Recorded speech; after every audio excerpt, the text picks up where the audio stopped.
Hello everyone, welcome back to my channel. আজকে আমি তোমাদের সাথে চিকেন কষা রেসিপিটা শেয়ার করছি। আমি যেভাবে বানাই একবার বাড়িতে বানিয়ে দেখো, ভাত রুটি পোলাও সব কিছুর সাথে খাওয়া যাবে। আর যারা নতুন দেখছো তারা প্লিজ চ্যানেলটাকে সাবস্ক্রাইব করো, আর ভিডিওটা ভালো লাগলে লাইক অ্যান্ড শেয়ার করো, আর বেল আইকনটা প্রেস করে রেখো যাতে আমি যখনই ভিডিও দিই তোমরা নোটিফিকেশান পেতে থাকো। সো ম্যারিনেশনের জন্য যে উপকরণগুলো আমাদের লাগছে সেগুলো হচ্ছে টক দই, হলুদ গুঁড়ো, নুন, কাশ্মীরি মির্চ, গোলমরিচের গুঁড়ো আর পাতিলেবুর রসটা লাগবে। আর একটা মশলা বানাবো, তার জন্য লাগবে পেঁয়াজ, গোটা ধনে, গোটা জিরে, দারচিনি, লবঙ্গ, এলাচ, কাঁচা লঙ্কা, রসুন আর আদা। এখানে আমি চিকেনটাকে ভালো করে ধুয়ে রেখেছি, হালকা গরম জলে আমি ধুয়ে নিয়েছি এটাকে। এরপরে আমি গ্যাসে কড়া বসিয়েছি, কারণ ম্যারিনেশনে আমরা একটা মশলা ইউজ করব। তো কড়াটা যেই গরম হয়ে এসছে আমি ওর মধ্যে সামান্য একটু সর্ষের তেল দিয়ে দিলাম। তেল গরম হয়ে গেছে, এখন আমি গোটা জিরে, ধনে আর দারচিনি, লবঙ্গ, এলাচ এগুলো দিয়ে দেব। তার কিছুক্ষণ পরে পেঁয়াজটাকে দিয়ে দেব, আর পেঁয়াজটাকে ভালো করে ভাজবো। আর পেঁয়াজের সাথে আমি লঙ্কাটাও তখনই দিয়ে দিয়েছিলাম।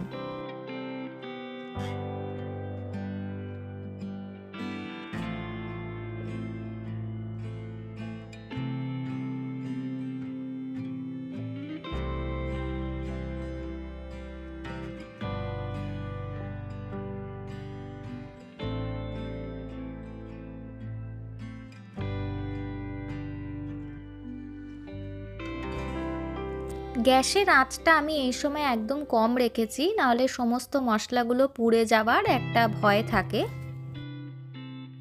আমি এখানে একটা ছোট পেঁয়াজ ইউজ করেছিলাম আর একটা কাঁচা লঙ্কাকেই টুকরো টুকরো করে কেটে দিয়েছিলাম। এখন আমি আদা রসুনটা দিয়ে দিচ্ছি। এবার আদা রসুনটাও দিয়ে দেওয়ার পরে হালকা একটু গ্যাসের আঁচটা বাড়িয়েছি। একটু নাড়াচাড়া করার পরে আমি গ্যাসটাকে বন্ধ করে দেব।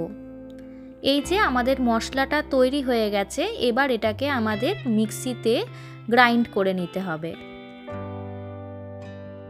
ভাজা মশলাটা ঠান্ডা হলে তারপরে গ্রাইন্ড করব। ততক্ষণ আমি হলুদ, নুন, কাশ্মীরি মির্চ, গোলমরিচের গুঁড়ো, পাতিলেবুর রস আর টক দই দিয়ে চিকেনটাকে ভালো করে ম্যারিনেট করে রেখে দিচ্ছি।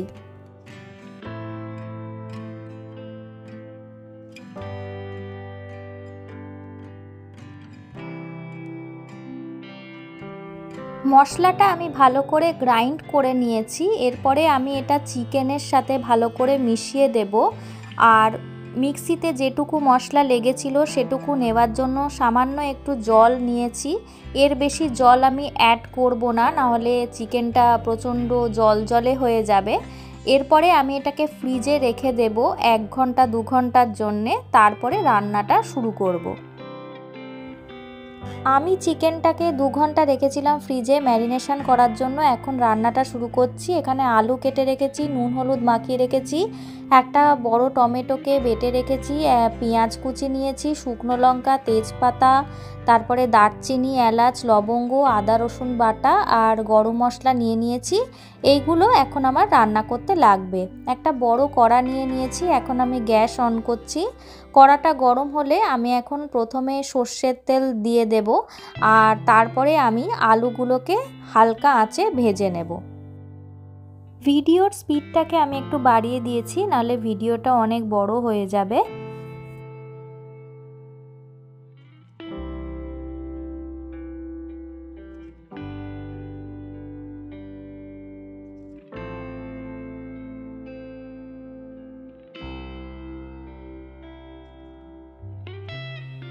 আলুগুলো লালচে ভাজা হয়ে গেছে, এখন আমি আলুগুলোকে তুলে নিচ্ছি। কড়ায় যে তেল রয়েছে তার সাথে 1 চামচ ঘি অ্যাড করছি। তারপরে ফোড়নে দেব একটা গোটা শুকনো লঙ্কা, 2টো তেজপাতা আর গোটা গরম মশলা। গ্যাসের আঁচটাকে এখন আমি একটু কমিয়ে নিচ্ছি, আর মশলাটাকে একটু নাড়াচাড়া করে নেব। তারপরে যে পেঁয়াজটা কুচিয়ে রেখেছি সেটাকে দিয়ে দেব।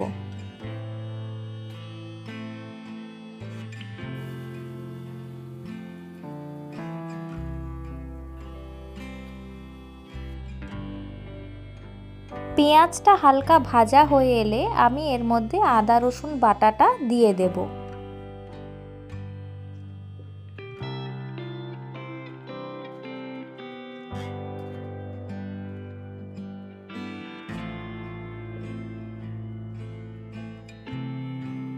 প্রায় 1-1.5 মিনিট ধরে এটা নাড়াচাড়া করার পর যখন এটা প্রায় ভাজা ভাজা হয়ে এসেছে, তখন আমি এর মধ্যে যে একটা বড় টমেটোর পেস্ট বানিয়ে রেখেছিলাম সেটা আমি দিয়ে দেব। টমেটোর পেস্টটা কড়ায় দেওয়ার 1 মিনিট পরে আমি হলুদ গুঁড়ো আর নুনটা অ্যাড করে দিলাম।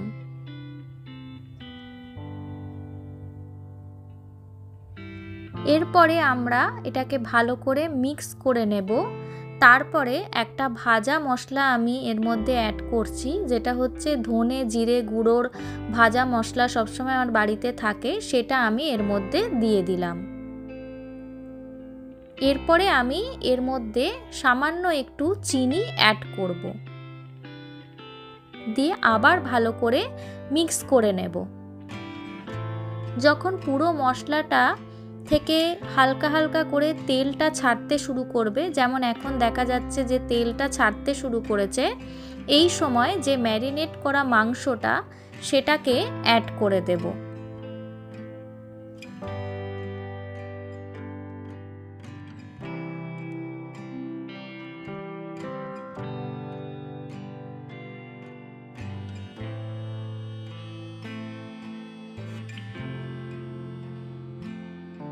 চিকেনটাকে অল্প নাড়াচাড়া করে এই সময় গ্যাসের আঁচটা একদম কম রেখে আমি ঢাকনা দিয়ে দেব 1-2 মিনিটের জন্য। 1-2 মিনিট পরে আবার ঢাকনা খুলবো, এই সময় আঁচ একদম কম আছে।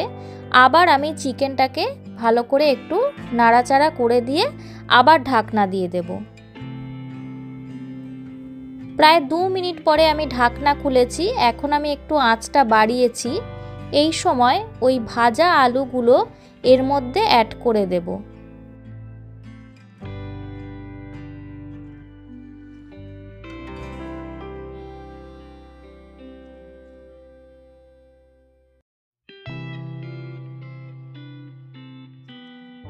চিকেন কষা রান্নাটা পুরো ধৈর্যের, এরকম বারবার ঢাকনা দিতে হবে আর 1-2 মিনিট অন্তর অন্তর ঢাকনাটা খুলে চিকেনটাকে নাড়াতে হবে, যাতে যে ঝোলটা সেই ঝোলটা যেন টেনে নেয়।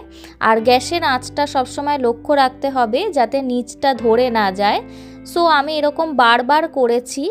লাস্টের 5টা মিনিট আমি এই যে দেখতে পাচ্ছ তোমরা, আমি গ্যাসের আঁচটা বাড়িয়ে দিয়েছি। এই যে এখন পুরোই ঝোলটা প্রায় টেনে নিয়েছে, এর থেকে বেশি আমি টানবো না, কারণ ঠান্ডা হলে এমনিই অনেকটা ঝোল টেনে যাবে। এই সময় আমি গরম মশলার গুঁড়োটা অ্যাড করে নিলাম, দিয়ে আবার আমি একটু কিছুক্ষণের জন্য ঢাকনা দিয়ে রেখে দেব।